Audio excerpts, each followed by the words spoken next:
Halo semua, hari ini kita bahas berita yang bisa dibilang agak absurd dan lucu. Jadi ada Natalie Holscher yang mungkin udah nggak asing buat kamu. Dia ini masuk Islam bukan karena sudden enlightenment atau apa, tapi lebih karena alasan mau nikah sama Sule. Ya, kalau ada yang bilang masuk Islam karena urusan perut ke bawah, mungkin bisa diperdebatkan. Tapi kita tinggalkan itu dulu ya. Singkat cerita, setelah jadi mualaf, dia malah diceraikan sama Sule. Nah, yang bikin heboh sekarang, Natalie ini baru-baru tampil sebagai DJ di Sidrap, diundang dengan baik oleh masyarakat setempat. Tapi ada yang aneh, tiba-tiba dia disawer uang di atas panggung dan langsung viral. Kenapa viral? Karena banyak yang merasa itu penistaan Islam. Padahal tahu nggak sih, orang yang baru mualaf masuk Islam kayak Natalie, biasanya memang disawer sebagai bentuk dukungan. Itu jadi semacam budaya. Katanya untuk bantu mereka memulai hidup baru dengan berkah. Jadi, kenapa sekarang disawer menjadi masalah besar? Apakah saweran sudah dipaten hanya untuk mualaf sehingga dianggap menista Islam? Yuk kita bahas lebih lanjut setelah kita baca beritanya.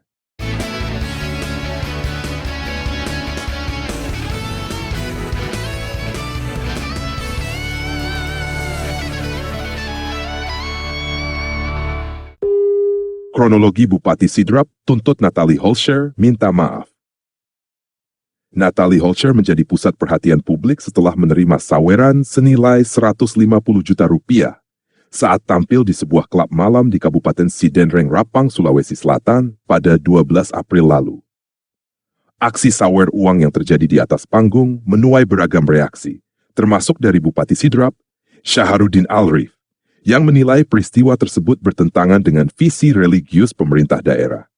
Ia pun meminta Natalie untuk menyampaikan permintaan maaf kepada masyarakat Sidrap. Namun, Natalie Holscher secara terbuka menolak tuntutan tersebut. Ia menegaskan bahwa kehadirannya di Sidrap semata-mata untuk memenuhi undangan pekerjaan sebagai DJ.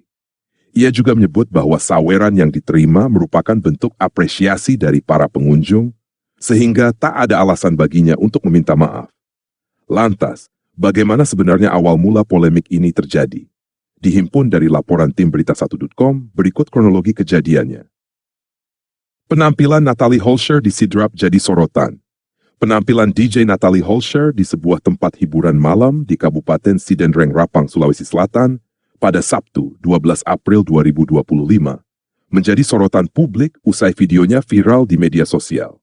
Dalam video tersebut, tampak sejumlah pengunjung naik ke atas panggung dan menyawer Natalie dengan uang yang bahkan terlihat berserakan di lantai serta ditampung dalam kotak kardus.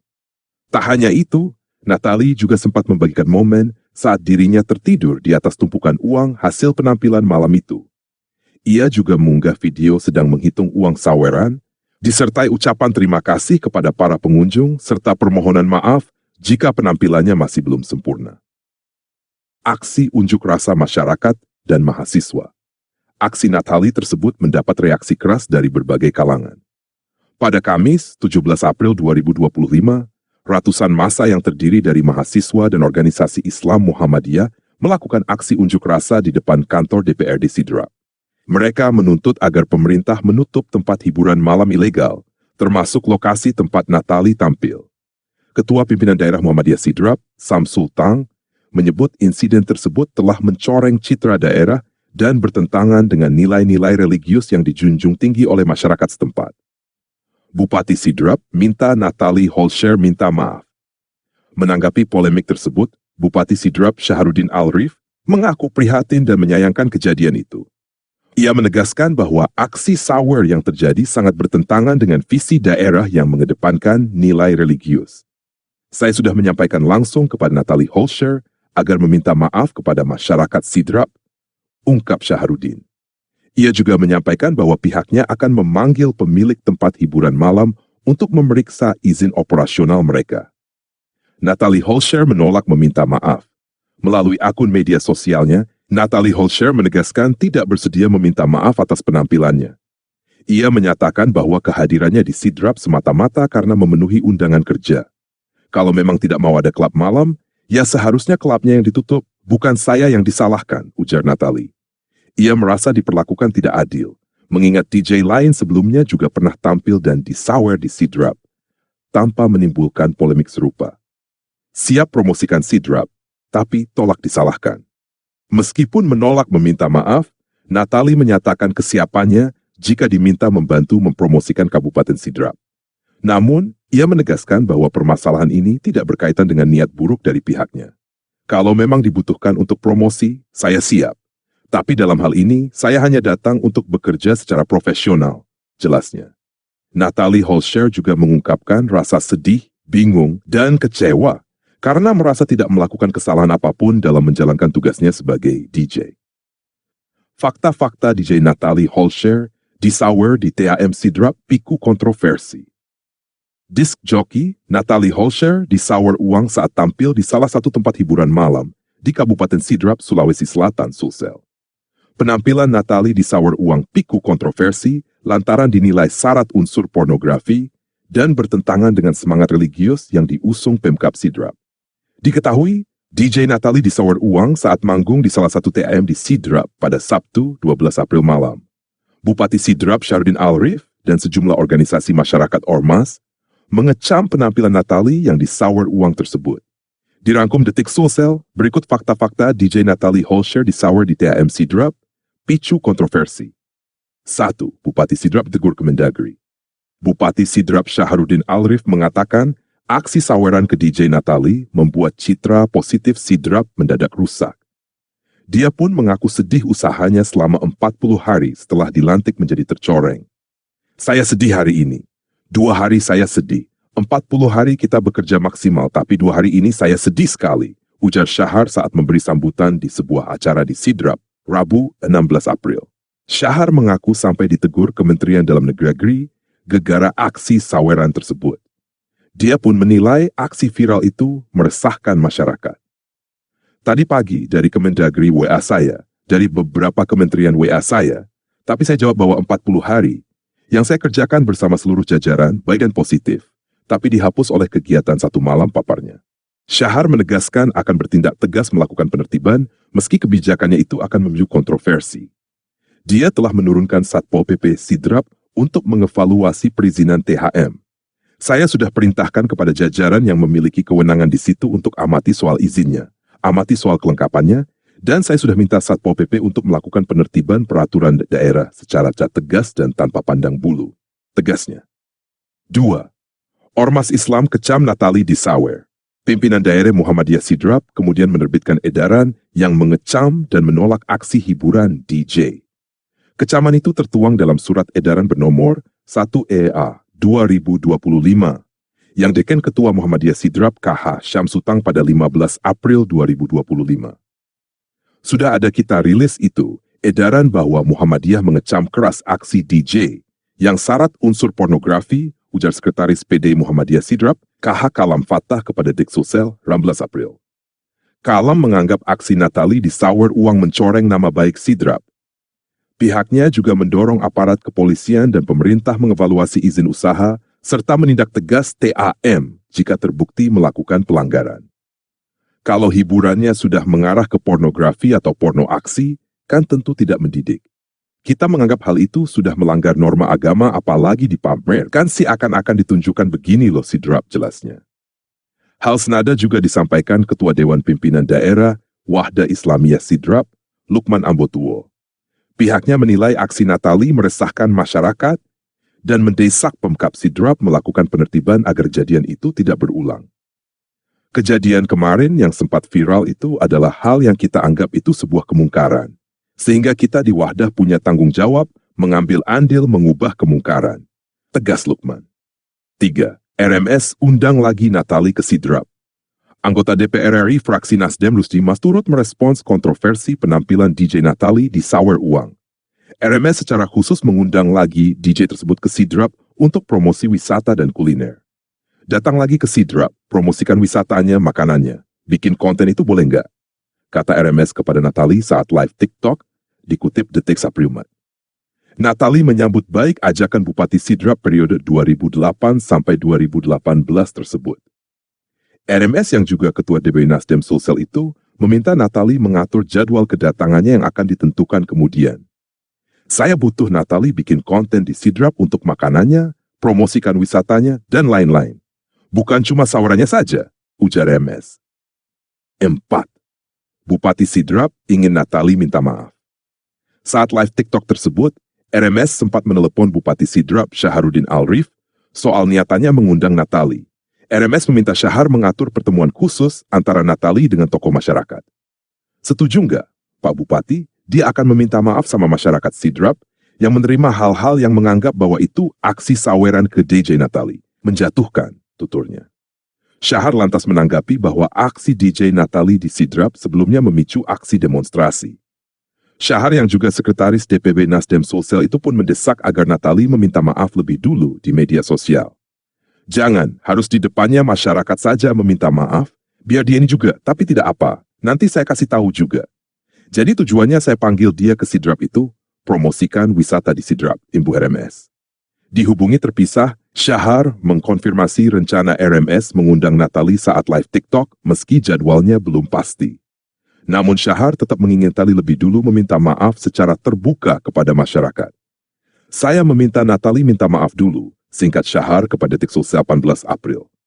5. Natali tolak minta maaf. Natali pun buka suara soal desakan dirinya meminta maaf usai viral di Sawer di TIM Sidrap. Dia menegaskan dirinya datang karena diundang mengisi acara. Assalamualaikum Bapak Bupati Syaharudin Alrif I. Di sini saya hanya diundang untuk mengisi acara di klub dan di Sawer oleh orang yang datang. Dan saya sangat berterima kasih, kata Natali dalam unggahan Instagramnya dikutip Detik Sul Sabtu 19 April. Natali mengatakan dirinya hanya menjalankan pekerjaan untuk nge-DJ. Selebihnya, kata dia, dirinya langsung meninggalkan Sidrap. Selebihnya setelah pekerjaan saya dipanggil untuk nge-DJ di sana, tugas saya selesai, lalu saya pulang, ucapnya. Belakangan, Natali live TikTok bersama anggota DPR RI Rusdi Mase dan diminta datang kembali ke Sidrap untuk meminta maaf. Natali pun mempertanyakan kesalahannya sehingga harus meminta maaf. Kemudian saya lagi live, tiba-tiba ada Bapak Rusdi mengajak PK di TikTok lalu berbicara bahwa saya disuruh datang kembali ke Sidrap untuk meminta maaf kepada masyarakat Sidrap. Saya bertanya, salah saya di mana? Ucap Natali dalam unggahannya. Lalu setelah itu kita berbicara by WA kepada Pak Rusdi dan saya menjawab, saya tidak mau minta maaf, lanjutnya. 6. Natali heran penampilannya disorot.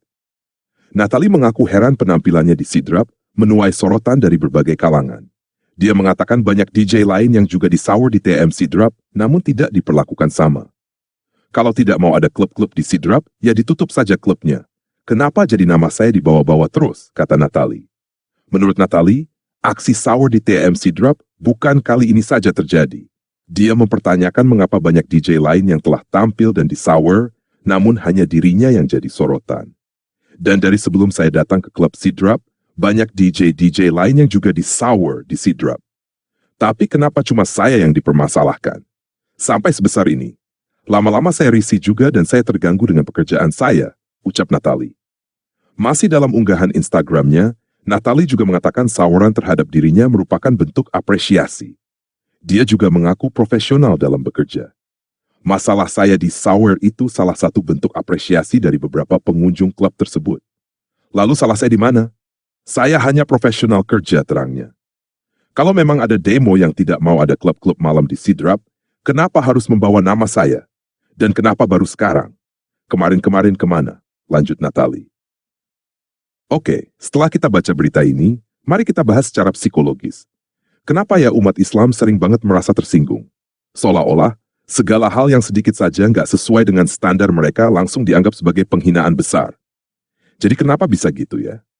Secara psikologis, ini mungkin ada kaitannya dengan apa yang disebut dengan sensitivity bias, yaitu kecenderungan untuk merasa sangat sensitif terhadap hal-hal yang berkaitan dengan identitas kita. Nah, dalam kasus ini, identitas agama menjadi sangat penting. Ketika seseorang merasa sangat terikat dengan keyakinannya, mereka jadi lebih mudah merasa terhina kalau ada yang sedikit saja melenceng dari nilai-nilai yang mereka anut. Seperti misalnya, Natali yang tampil sebagai DJ dan di Sawer di Sidrap itu, meskipun di beberapa budaya atau acara, itu hal biasa.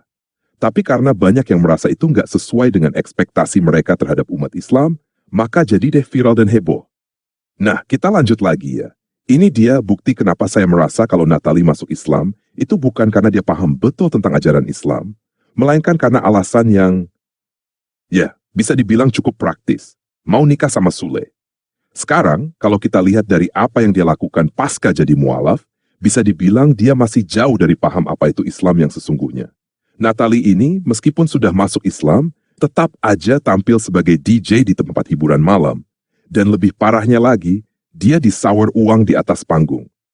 Kalau kita lihat dari sudut pandang Islam, ini bertentangan banget sama ajaran yang ada. Pertama, soal musik. Dalam banyak pendapat ulama, musik itu haram, karena bisa mengalihkan fokus dari ibadah dan mendekatkan kita pada perbuatan yang gak bermanfaat. Nah, kalau dia masih bermain musik di tempat seperti itu, bisa dibilang dia belum memahami hukum Islam tentang musik. Lalu ada lagi masalah jilbab. Dalam Islam, wanita diwajibkan untuk menutup aurat, dan jilbab adalah salah satu cara untuk itu. Tapi di beberapa kesempatan, Natalie tidak tampak memakai jilbab, yang juga bertentangan dengan ajaran Islam tentang kewajiban menutup aurat.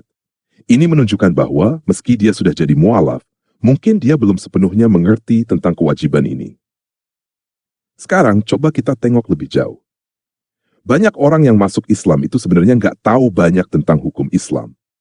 Banyak dari mereka yang datang dengan pemahaman yang minim tentang aturan-aturan dasar Islam. Mereka mungkin lebih tertarik pada aspek sosialnya, seperti menikah dengan pasangan Muslim, atau ingin diterima dalam komunitas tertentu. Bahkan banyak umat Muslim sendiri yang belum sepenuhnya mengerti atau tidak sepenuhnya taat pada hukum-hukum Islam.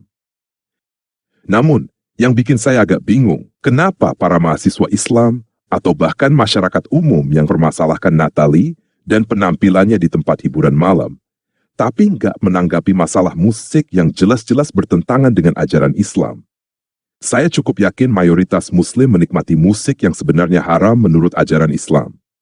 Dan kemungkinan para mahasiswa dan masyarakat Muslim yang memprotes Natalie sendiri menikmati musik yang haram menurut hukum Islam itu. Kenapa hal ini terjadi? Mereka menghakimi Natalie karena dianggap melanggar hukum Islam. Tetapi mereka sendiri sebenarnya melanggar hukum Islam. Secara psikologis, fenomena seperti ini sering disebut sebagai cognitive dissonance.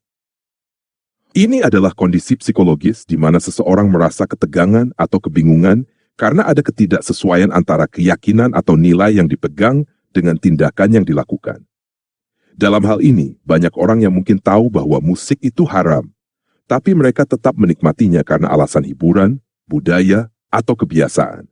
Nah, ketika mereka melihat orang lain, seperti Natalie, melanggar hukum yang sama, mereka jadi merasa perlu membela keyakinan mereka dengan mengkritik orang lain.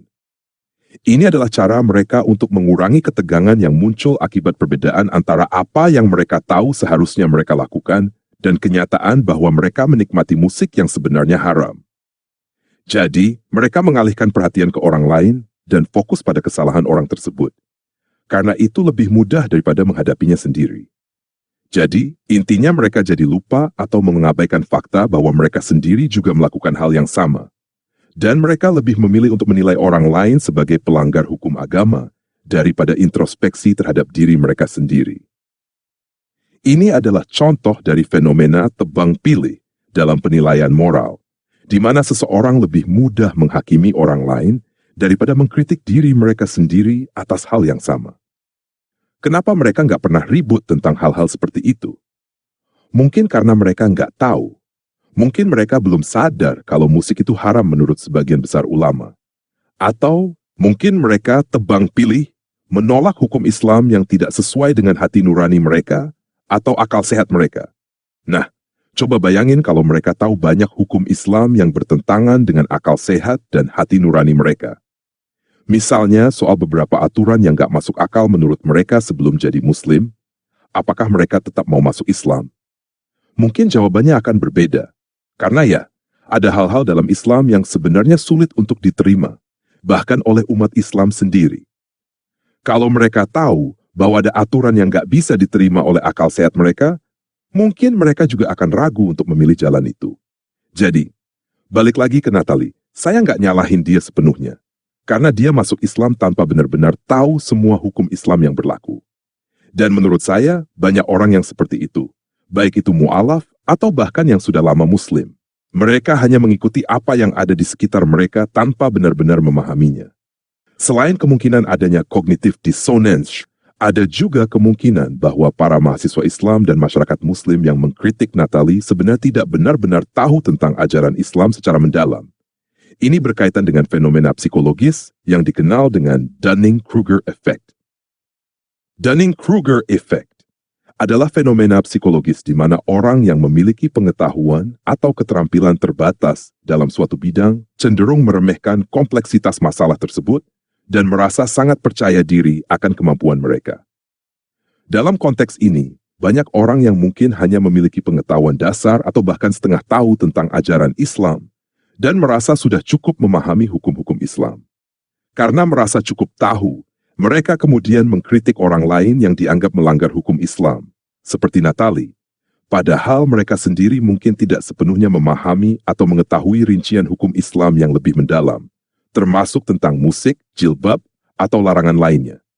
Mereka merasa sudah cukup ahli dalam urusan agama, sehingga mereka lebih mudah menghakimi orang lain tanpa menyadari bahwa banyak aspek ajaran Islam yang mereka sendiri abaikan atau belum benar-benar pahami.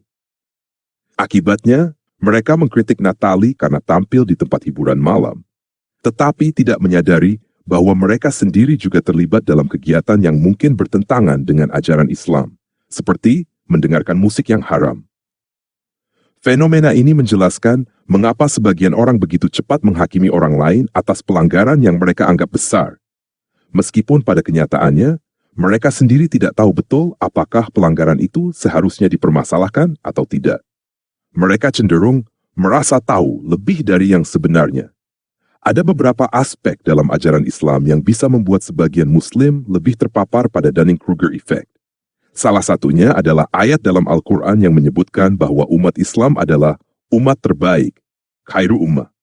Ayat tersebut dapat mempengaruhi cara pandang sebagian orang tentang posisi mereka dalam konteks agama, dan berpotensi memicu rasa superioritas yang tidak berdasarkan pemahaman yang mendalam. Contoh ayat yang dimaksud adalah, kamu adalah umat terbaik yang dilahirkan untuk umat manusia. Kamu menyuruh kepada yang ma'ruf dan mencegah dari yang munkar dan beriman kepada Allah. Surah Ali Imran. Ayat ini sering ditafsirkan sebagai pengingat bahwa umat Islam dianggap sebagai umat yang diberi keistimewaan dan tanggung jawab moral untuk menegakkan kebaikan dan mencegah keburukan. Dalam beberapa kasus, pemahaman yang dangkal atau terlalu harfiah terhadap ayat ini bisa memunculkan rasa percaya diri berlebihan. Bahkan kecenderungan untuk merasa lebih unggul atau lebih benar dibandingkan dengan kelompok lain, tanpa menyadari keterbatasan pemahaman mereka. Mengapa ini berhubungan dengan Dunning-Kruger Effect? 1. Rasa superioritas. Ada sebagian orang yang merasa bahwa menjadi bagian dari umat terbaik berarti mereka sudah memiliki pengetahuan dan pemahaman yang lebih tinggi tentang kebenaran agama dibandingkan dengan orang lain. Karena merasa berada di posisi yang lebih tinggi, mereka merasa lebih berhak menghakimi orang lain. Rasa superioritas ini bisa mendorong mereka untuk lebih percaya diri dalam mengkritik atau menghakimi, meskipun pengetahuan mereka tentang ajaran Islam masih terbatas atau bahkan tidak memadai. 2. Kurangnya introspeksi. Dalam beberapa kasus, rasa superioritas yang berasal dari keyakinan bahwa mereka adalah bagian dari umat terbaik bisa menutup diri mereka untuk belajar lebih banyak atau mempertanyakan pemahaman mereka sendiri. Hal ini menciptakan situasi di mana mereka merasa sudah benar tanpa perlu mengevaluasi kembali pemahaman mereka yang sesuai dengan karakteristik Dunning-Kruger Effect. 3. Pengabaian aspek lain. Akibatnya, mereka mungkin mengabaikan ajaran Islam yang lebih mendalam dan luas, termasuk ajaran tentang toleransi, kelembutan hati, dan introspeksi. Mereka bisa saja merasa bahwa mereka sudah menjalankan ajaran Islam dengan benar, hanya karena mereka mengamalkan beberapa aturan yang lebih terlihat, sementara aspek-aspek lain yang lebih mendalam, seperti pemahaman akan hakikat kasih sayang, kerendahan hati, dan pemahaman yang lebih mendalam tentang hukum Islam, justru tidak mereka pahami dengan baik. Selain ayat yang menyatakan bahwa umat Islam adalah umat terbaik, ada beberapa ajaran dalam Islam yang bisa mempermudah seseorang terjebak dalam Dunning-Kruger Effect, yaitu rasa percaya diri yang berlebihan dalam pengetahuan agama, meskipun sebenarnya pemahaman mereka terbatas. Salah satu faktor utamanya adalah keyakinan bahwa Al-Quran adalah wahyu yang sempurna dan tidak bisa salah, serta hadis-hadis yang dianggap sebagai pedoman hidup yang mutlak. Bagi banyak Muslim, Al-Quran adalah kitab yang dianggap sempurna, dan kadang-kadang ini bisa membuat seseorang merasa bahwa mereka sudah memiliki pemahaman yang sangat kuat dan benar hanya karena mereka bisa mengutip ayat atau hadis. Nah, sekarang mari kita bahas satu pertanyaan kunci. Kenapa sih yang dipermasalahkan justru sawerannya? Kenapa bukan musiknya, bajunya, atau bahkan penontonnya yang menyawer? Jawabannya mungkin agak rumit, tapi juga cukup menggelitik. Pertama, dalam tradisi keislaman di Indonesia, saweran itu bukan barang asing. Saweran itu ada dalam acara mualaf, di mana orang yang baru masuk Islam sering diberi uang sebagai bentuk dukungan. Saweran juga muncul waktu orang melafalkan Al-Quran dalam lomba atau acara keagamaan. Saweran dilempar sambil bilang, Masya Allah bagus banget suaranya. Ustadz ceramah lucu juga kadang disawer. Jadi, saweran punya makna religius dan sosial di banyak konteks keislaman. Nah, ketika tiba-tiba ada DJ yang kebetulan mantan mualaf, disawer di atas panggung hiburan malam. Otak sebagian orang langsung ngeklik. Loh, itu kan ritual kita. Kok dipakai buat hal duniawi, bahkan maksiat? Jadi ini bukan sekadar tentang uang dilempar di atas panggung, tapi tentang klaim kepemilikan simbolik atas saweran itu sendiri. Seolah-olah saweran itu milik eksklusif Islam. Kalau digunakan di tempat yang tidak mereka anggap halal, maka otomatis jadi penistaan.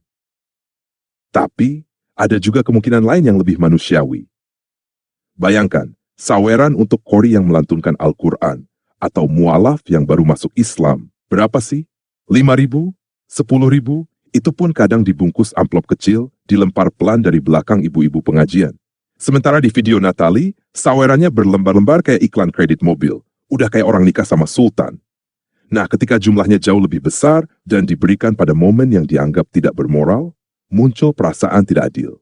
Loh, kita berdakwah dapat saweran cuma recehan.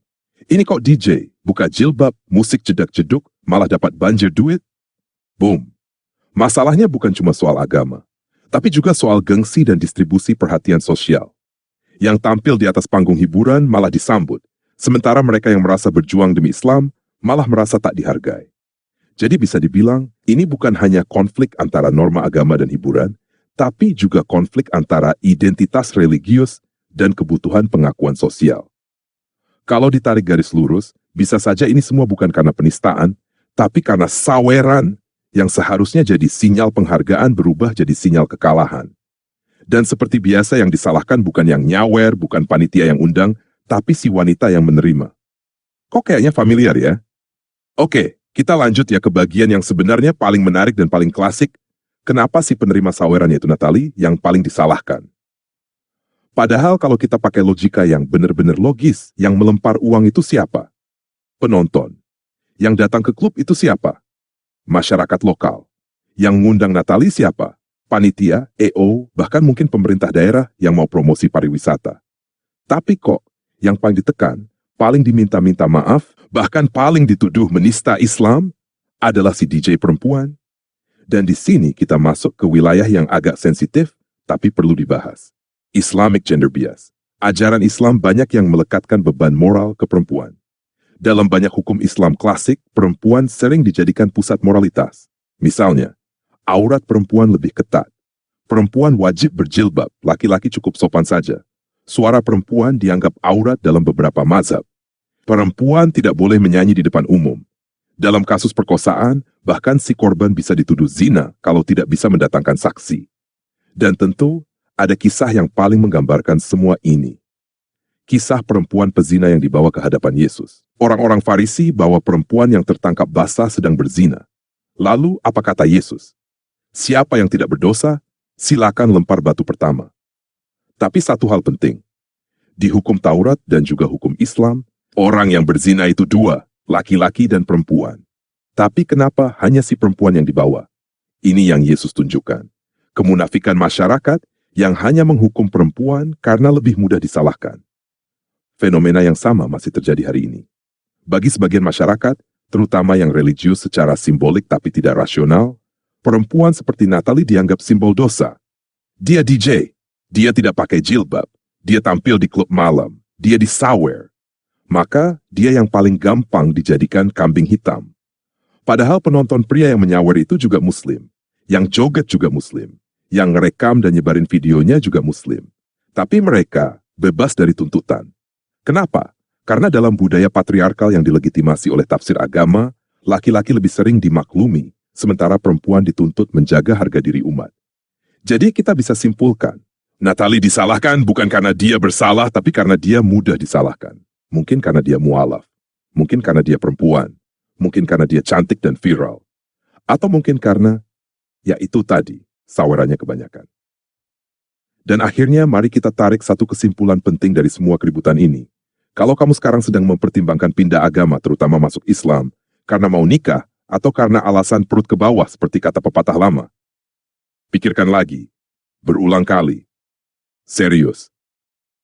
Lihat aja kasus Natalie Holscher, masuk Islam karena mau nikah. Udah ganti keyakinan, udah tinggalkan iman lamanya, udah belajar baca Al-Fatihah, akhirnya diceraikan juga. Apa dia dapat pengertian? Enggak. Yang ada sekarang, dia dituduh menista agama karena disawer orang lain.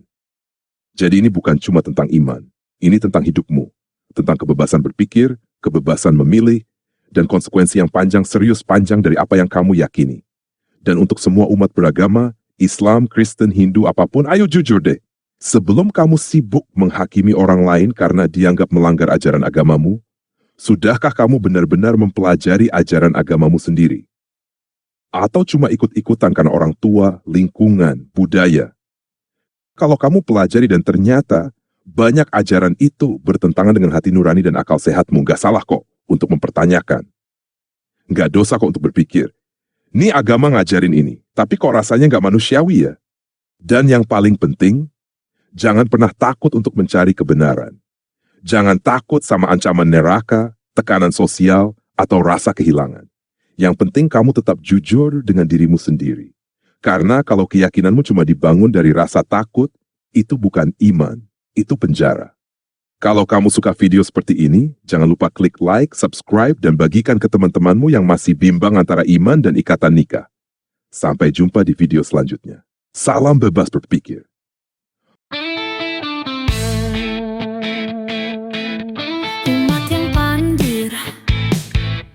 Benci orang kafir, suka teriak takbir tanpa bisa mikir. Quran sudah kadaluarsa, gak berjilbab gak masalah. Hafal Quran gak penting, hanya bahan marketing. Agama gampang nista, gampang marah. Harap masuk surga, pasti masuk neraka. Quran sudah kadaluarsa, gak berjilbab gak masalah. Hafal Quran gak penting, hanya bahan marketing.